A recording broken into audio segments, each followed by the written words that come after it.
ఆపదని ఈశ్వరుడు ఒక్కడే గట్టెక్కించగలడు సుమా. ఆపదని గట్టెక్కించవలసి వస్తే భగవంతుడు చూసేదేది అంటే నువ్వు ఎంత పవిత్రంగా బతికావు. నువ్వు ఇతరులకు హాని చెయ్యగలిగి ఉండి కూడా చెయ్యకుండా నిన్ను నువ్వు నిభాయించుకున్న సందర్భాలేవి. నీ కోపాన్ని నువ్వు ఎలా నిగ్రహించుకున్నావు, ధర్మానికి నువ్వు ఎలా కట్టుబడిపోయావు చూసి పరమేశ్వరుడు కౌగులించుకుంటాడు. కబీర్ దాస్ గారు ఓ మాట అంటాడు, ధీరే ధీరే రేమనా ధీరే సబకుచి హోయ్ మాలీసించే సౌకర్య రుకువాయే ఫలహోయ్. ఇవాళ విత్తనాలు పెట్టి నేను బిందులు బిందులు నీళ్లు పోస్తే జామ చెట్టు వచ్చి కాయలు కాస్తుంది. ఇవాళ విత్తనం పెట్టి కొద్ది కొద్దిగా నీళ్లు పోస్తే ఒక 5 ఏళ్ల తర్వాత చెట్టే ఎరగక వస్తుంది. ధర్మాన్ని నమ్ముకున్నవాడు పాడవడు.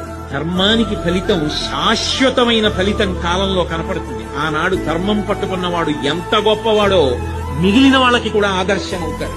ధర్మం వదిలిన వాడు నశించిపోతాడు. అది నిరూపించాడు భాగవతం ప్రారంభ